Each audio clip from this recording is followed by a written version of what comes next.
Quero convidar os irmãos a abrirem suas Bíblias no livro de Lucas, capítulo 24. Os versos que vamos ler serão os versos de 13 até o verso 16.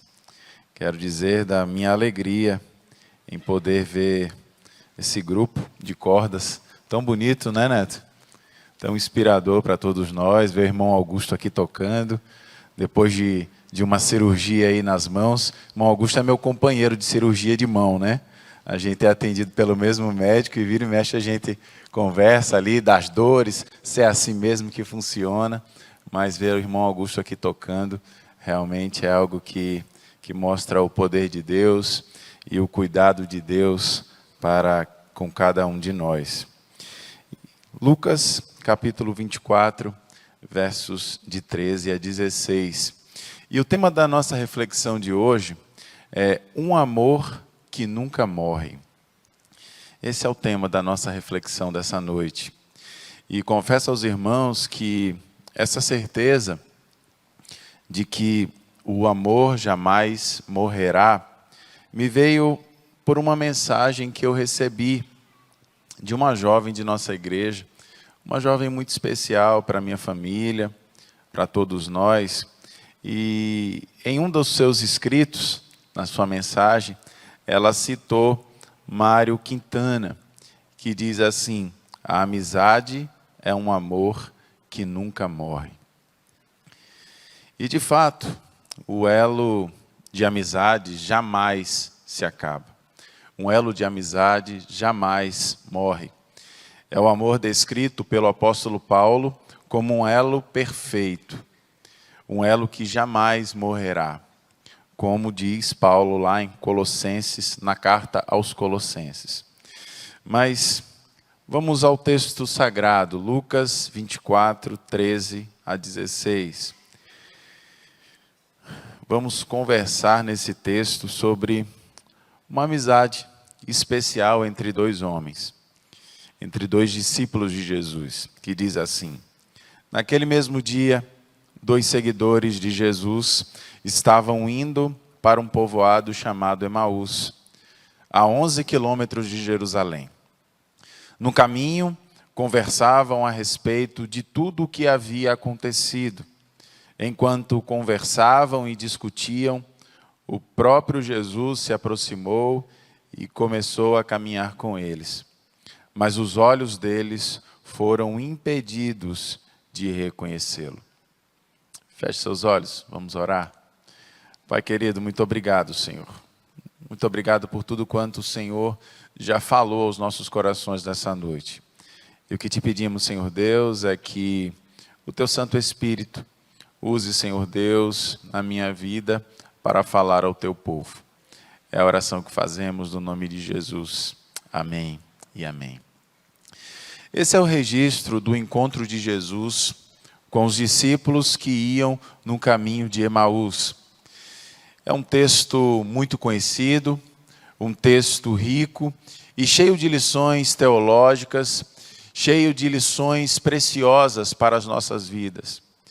Uma história que mostra uma amizade especial, mas que foi rompida pelo evento da morte. A morte de Jesus machucou o coração daqueles dois discípulos. A morte de Jesus enfraqueceu o coração daqueles discípulos de Jesus. Eles estavam sofrendo e claramente eles estavam fragilizados, muito fragilizados. E a pergunta que me vem à mente é: o que pode acontecer com um ser humano que está fragilizado? O que pode acontecer com um ser humano que está com o seu coração ali fragilizado? E para que você possa conseguir entender a dor que eles estavam vivendo, é só você voltar um pouco no tempo, voltar um pouco no texto, e imagine comigo este cenário. Jesus, ele já tinha ressuscitado. E pairava no ar aquela dúvida horrível e difícil. E agora? o que faremos? O que vamos fazer? Jesus já ressuscitou, Ele não está aqui, e os discípulos, eles foram se dispersando. Eles estavam cansados de esperar, estavam frustrados, e cada um aos poucos estava voltando à normalidade, à sua vida normal. E aí o autor do Evangelho de Lucas, ele narra dois desses discípulos, com os corações despedaçados, voltando para Emaús. E Emaús era provavelmente o lugar onde aqueles dois homens moravam. Mas sabe, meus irmãos, esse retorno para Emaús, para a cidade de Emaús, nos mostra que a fragilidade pode nos fazer desistir. É isso mesmo.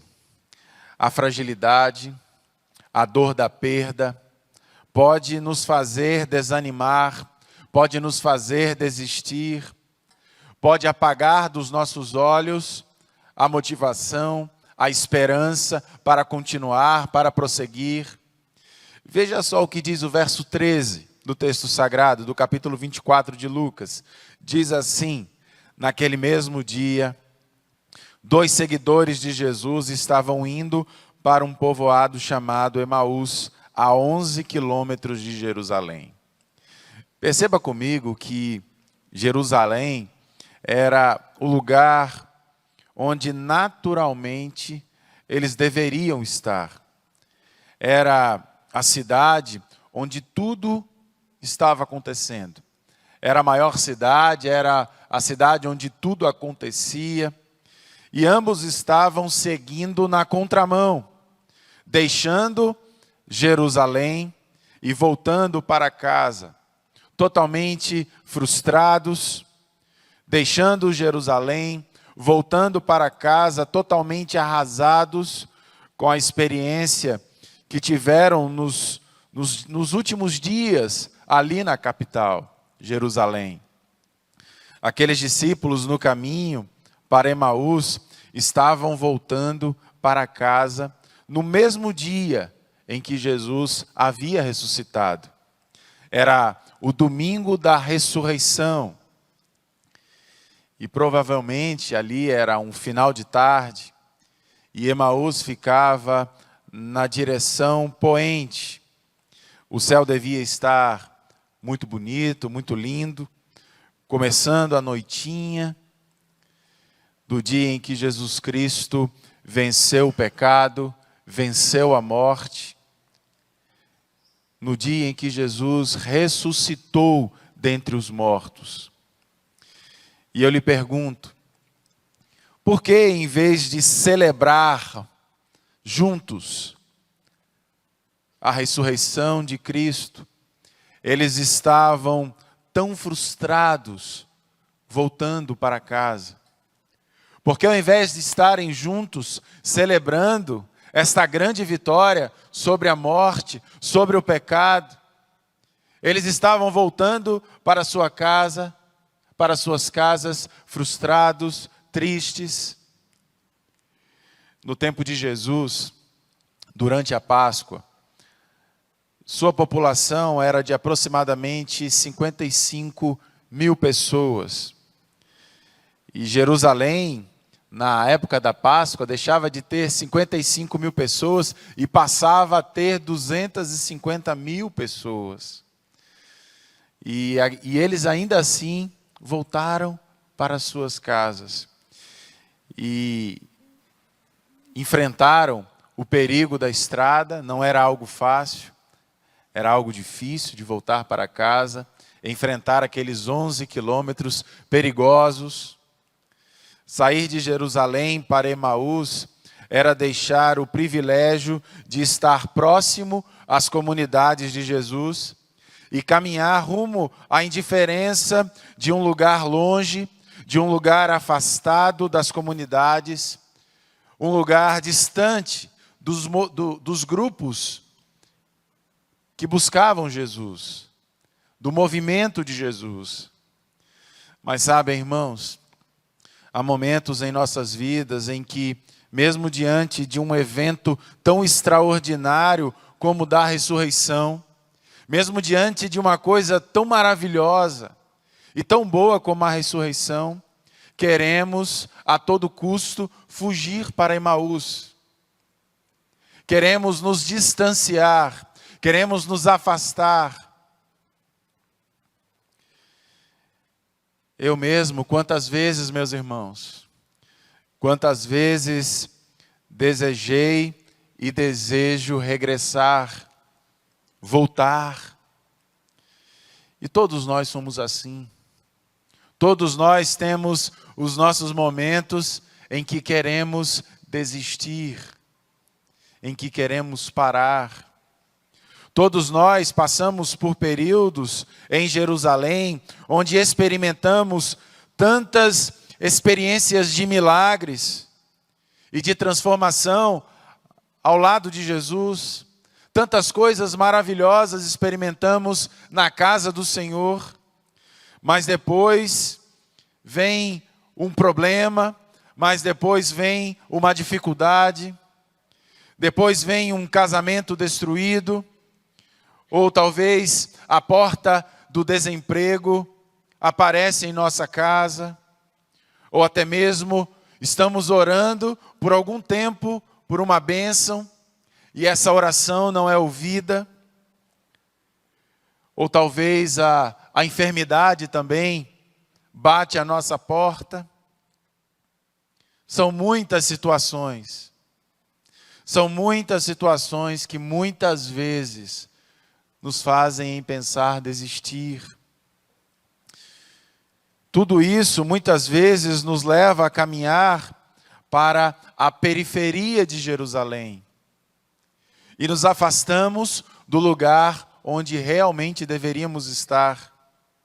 O regresso, a reclusão, a fuga são nossas opções muitas vezes mais imediatas. Quando estamos cansados, quando não sabemos o que fazer.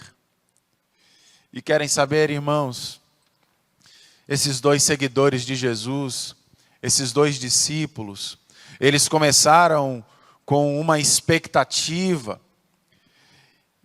E quando as suas expectativas, elas não foram realizadas, eles se decepcionaram. Eles desistiram de tudo e decidiram regressar, e decidiram voltar. As suas expectativas, aquilo que eles queriam, as suas expectativas não foram atendidas. Por isso, meus irmãos, sabe o que aprendemos com isso? Precisamos colocar as nossas expectativas no lugar correto. Precisamos olhar na direção correta. Precisamos olhar para Jesus, que é o centro das nossas vidas. Mesmo que você esteja se sentindo pressionado, mesmo que você esteja se sentindo triste, destruído por tantas situações difíceis que você está vivendo na sua casa, na sua família, no seu trabalho. Eu quero que você entenda que se afastar de Jerusalém não vai resolver o seu problema, não vai resolver a sua situação. O seu lugar ainda é em Jerusalém. Longe de Jerusalém, os discípulos, eles estariam fadados à solidão, à frieza, à apatia. E isso funciona como um ciclo que muitas vezes vai nos levando para baixo e vai nos afundando cada vez mais, cada vez mais. Jerusalém aqui, meus irmãos e irmãs, é o lugar da companhia constante do nosso Deus. É o calor que nos acolhe, que nos abraça. É a mão da comunidade que sustenta e levanta os irmãos que caem nas suas dificuldades, nas suas lutas. O Cristo ressurreto, quando eu fico olhando para a história desses homens, eu percebo que o Cristo ressurreto não foi o bastante para fazer com que aqueles homens ficassem em Jerusalém. Cristo ter vencido a morte não foi capaz de segurar aqueles homens na igreja, no movimento de Jesus.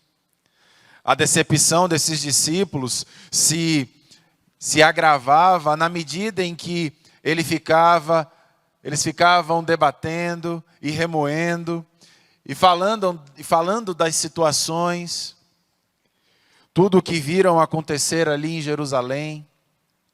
O verso 14, ele diz assim: no caminho falavam a respeito de tudo o que havia acontecido. Eles ficavam remoendo toda aquela situação. Por isso, isso me faz me lembrar de tantos homens de Deus, que mesmo diante do cuidado de Deus, que mesmo diante das bênçãos de Deus, do suprimento das nossas vidas, esses homens optaram pela fuga, optaram por fugir. Temos vários exemplos nas Sagradas Escrituras. Optaram, inclusive, pelo caminho oposto.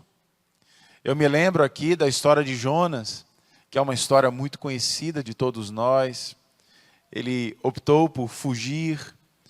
Podemos lembrar de Davi, podemos lembrar de Salomão e de tantos outros que, diante da missão dada por Deus, optaram pela direção oposta. Optaram por não seguir, por não fazer aquilo que Deus deseja de nós. Às vezes, meus irmãos, a direção ela é muito óbvia, ela é muito clara para todos nós. E eu creio que Deus nos fala, eu creio que Deus nos mostra o caminho. Filho meu, este é o teu lugar. Filho meu, este é o teu caminho. Tenha calma, tenha paciência, confia em mim. Decida confiar em Deus, meus irmãos.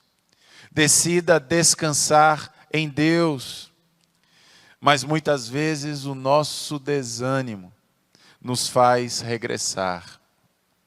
E os nossos olhos teimam em enxergar outros caminhos, outras soluções, outras estradas. Entenda que viver longe de Deus não é viver. Viver longe de Deus não é vida. Não há plenitude de vida longe do Senhor. Não há plenitude de vida em Emaús. Nosso lugar é Jerusalém. Nosso lugar é onde nosso Jesus está, onde o nosso Deus está. Jerusalém é o lugar onde Jesus se revela aos seus discípulos. Lá em Jerusalém, Jesus ele estava a todo tempo perto daqueles homens, perto daquelas pessoas, dividindo situações do dia a dia, compartilhando a sua própria vida com eles. E nessa noite, ele nos mostra que o desejo dele para todos nós é que estejamos perto dele, que estejamos na presença dele. Por isso, nessa noite, eu quero lhe desafiar a caminhar no sentido de Jerusalém. Eu não sei para onde você está caminhando. Eu não sei o que você está fazendo, para onde você está indo.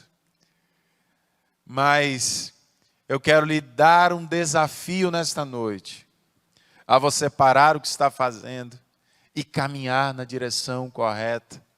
Caminhar no sentido de Jerusalém. Deixe o desespero, Deixe a desconfiança de que a vida acabou. Deixe o preconceito de que você sabe de todas as coisas para a sua vida. Deixe do preconceito de pensar que você sabe o que existe de melhor para a sua própria vida. Volte para os caminhos de Jesus. Volte para Jerusalém. É um desafio para todos nós, a começar em mim. Todos nós precisamos ser desafiados a voltar a Jerusalém, a voltar para o caminho de Jesus. Mas eu ainda prossigo e digo a você nesta noite que Jesus, Ele quer nos acompanhar na estrada. Mesmo que não o vejamos, Ele caminha conosco. Apesar dos nossos regressos, Jesus, Ele caminha conosco em todo o tempo. Veja o que diz o verso 15 e perceba quem aparece no caminho. A participação de Jesus na conversa dos discípulos é sinceramente algo espetacular. É algo que os meninos aí do Ministério do Ministério da Liga Teológica, eles falam muito, é épico, é algo espetacular. O verso 15 do capítulo 24 de Lucas diz assim: enquanto conversavam e discutiam, o próprio Jesus se aproximou e começou a caminhar com eles. A gente pode perceber que ele não se apresentou num templo suntuoso, nem numa rica sinagoga. Ele não chegou cheio de discursos moralistas. Ele chegou do jeito dele, do jeito simples, do jeito amoroso, atencioso, cuidadoso.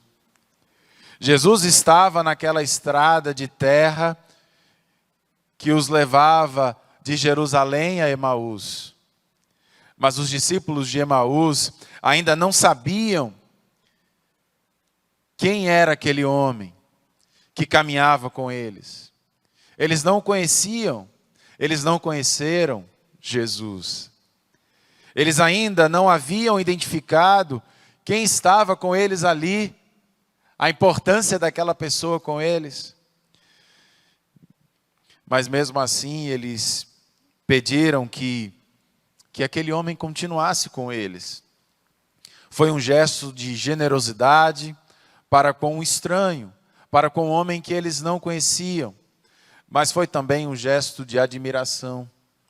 Porque aquele homem estranho que apareceu no meio do caminho, sabia tudo da palavra, sabia tudo das Escrituras. Era uma boa companhia. E Jesus os ensinava e eles queriam ouvir cada vez mais dos ensinamentos de Jesus. E duas atitudes me chamaram a atenção aqui. A primeira, a tristeza. O verso 17 diz assim: eles pararam com o rosto entristecido. E o segundo foi o ceticismo. O verso 18 diz assim: você deve ser a única pessoa em Jerusalém que não sabe das coisas que aconteceram lá nos últimos dias. Sabe, meus irmãos, havia uma crença entre os judeus de que a alma de um morto levava 3 dias para ir até o Sheol. Sheol é lugar de sepultura, é o mundo dos mortos. E os 2 discípulos, como o resto de toda a cidade, provavelmente esperaram até o 3º dia.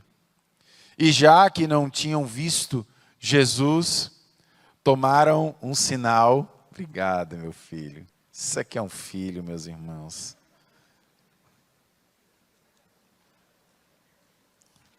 Obrigado, Tutu, obrigado.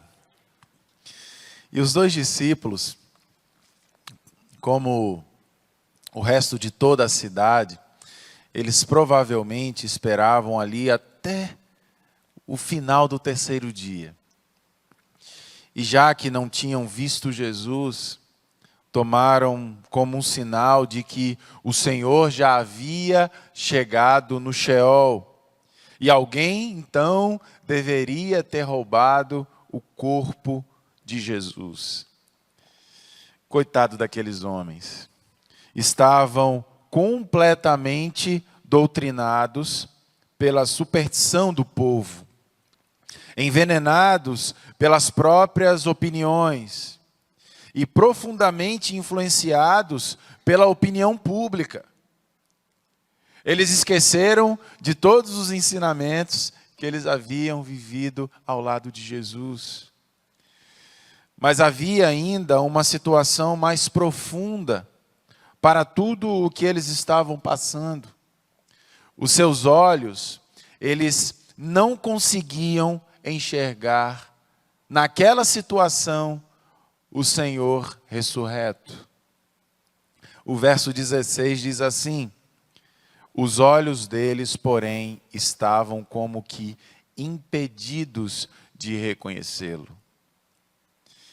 Me preocupa o fato de que, mesmo hoje, sabe, meus irmãos, por muitas vezes também não reconhecemos intimamente o Cristo a quem servimos.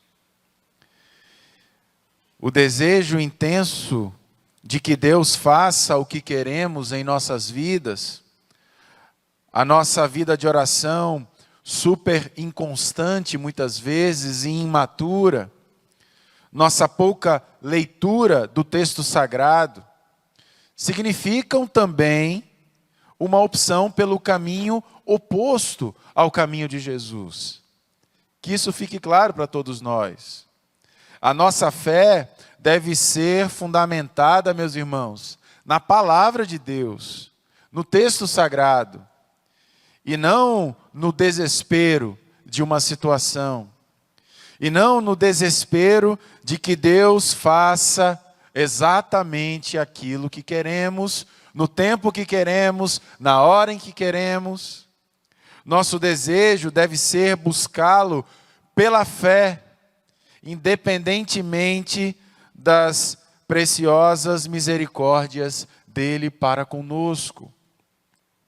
Eu confesso aos irmãos que sempre que leio esse texto dos discípulos de Emaús, me vem uma pergunta: por que aqueles discípulos, eles não reconheceram Jesus ali naquele momento?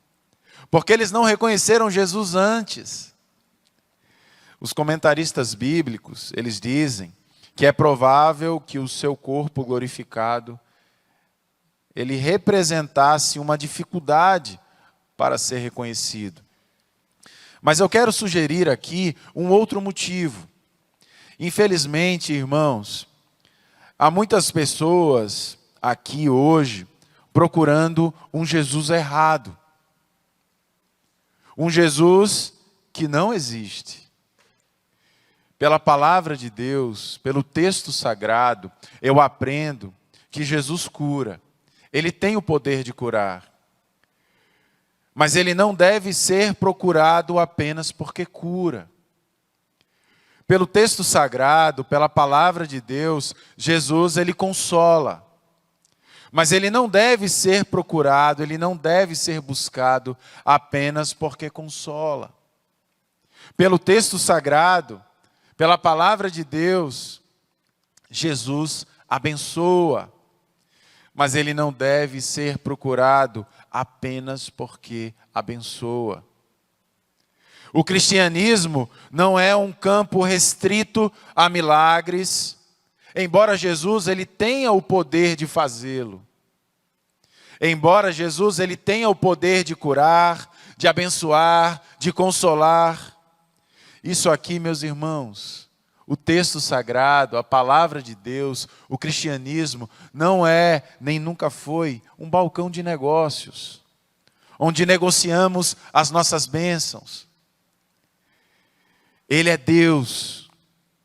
Ele é Deus, Ele é Senhor das nossas vidas. Ele é soberano sobre tudo e sobre todos. Ele é Deus e Ele age segundo a sua vontade e não a nossa. Sabe, irmãos, somente a companhia com Jesus, somente a intimidade com Jesus foi capaz de abrir os olhos daqueles discípulos. Do verso 28 até o verso 31, o texto sagrado ele diz assim: ao se aproximarem do povoado para o qual estavam indo, Jesus fez como quem ia mais adiante. Mas eles insistiram muito com ele: fique conosco, pois a noite já vem, o dia já está quase findando. Então, ele entrou para ficar com eles. Quando estava à mesa com eles, tomou o pão, deu graças, partiu e deu a eles.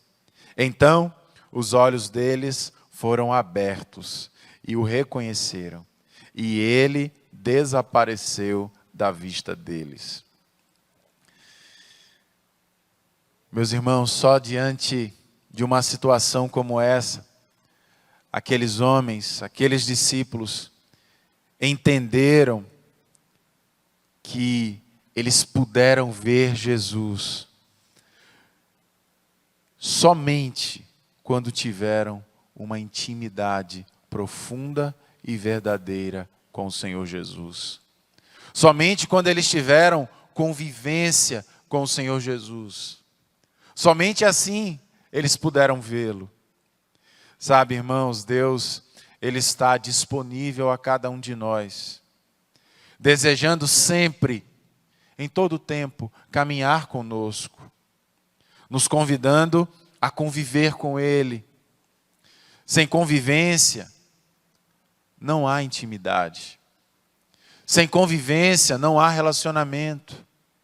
Sem convivência, os nossos olhos estarão sempre fechados e nós não vamos conseguir ver Jesus. Eu quero caminhar para o fim, eu quero concluir trazendo a você algumas lições que aprendi com os discípulos de Emaús.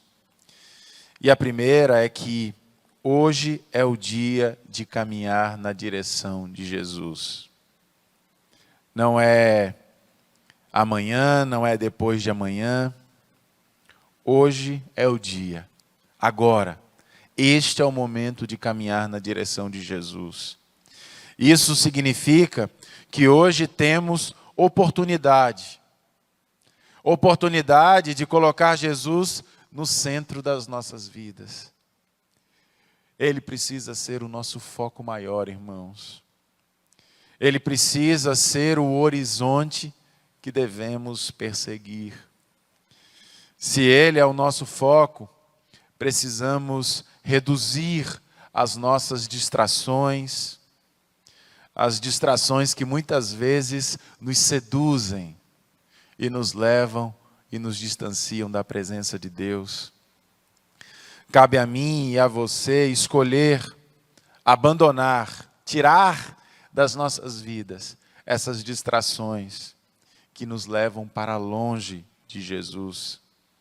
São tantas necessidades no caminho, são tantas necessidades que encontramos no decorrer da vida, são tantas ideias, são tantos sofrimentos, são tantas atividades que muitas vezes nos distraem e acabam nos afastando de Jerusalém e nos empurrando cada vez mais para Emaús. E é por causa das distrações que não temos mais esta intimidade, este relacionamento profundo e verdadeiro com o Senhor. Eu quero concluir também dizendo a você uma outra lição que eu aprendo com os discípulos de Emaús. É que os nossos olhos sejam abertos para reconhecer quem caminha conosco. Que os nossos olhos estejam abertos para reconhecermos quem caminha conosco. Os versos 31 e 32 diz assim: então os olhos deles foram abertos e o reconheceram, e ele desapareceu da vista deles. Perguntaram-se um ao outro: não estavam ardendo os nossos corações dentro de nós, enquanto ele nos falava do caminho e nos expunha as Escrituras? Independente do que você receba em troca, que a nossa mente, que as nossas vidas desejem cada vez mais Jesus no centro dos nossos corações e das nossas vidas. E eu quero caminhar para a terceira e última lição. Eu posso aprender com os discípulos de Emaús que Deus sempre nos dará uma nova oportunidade para voltarmos a Jerusalém. Eu não sei em que caminho você está, mas a oportunidade está dada. Neste momento, aqui, agora. O desafio é pararmos tudo e olharmos para o centro de todas as coisas, que é o Senhor Jesus. E isso se chama misericórdia. É a misericórdia que Deus renova sobre nós todos os dias. É por isso que temos essa oportunidade de voltarmos, de levantarmos, de sermos cuidados, tratados, abençoados pelo nosso Deus. Se você prosseguir na leitura, você vai ver que a intimidade com Jesus fez aqueles homens perceber que ainda havia algo a se fazer. Veja só o que diz os versos 33 e 34, diz assim: levantaram-se e voltaram imediatamente para Jerusalém. Ali encontraram os 11 e os que estavam com eles reunidos, que diziam: é verdade, o Senhor ressuscitou e apareceu a Simão. Amém, meus irmãos? Deus está conosco, independentemente das circunstâncias, independentemente dos problemas, das dificuldades, Deus está conosco. Por isso, volte para Jerusalém. Volte para a presença de Deus. Jerusalém era o lugar do túmulo vazio. Aquele túmulo estava vazio porque estava cheio de esperança. Jesus ressuscitou e Ele está conosco. Amém?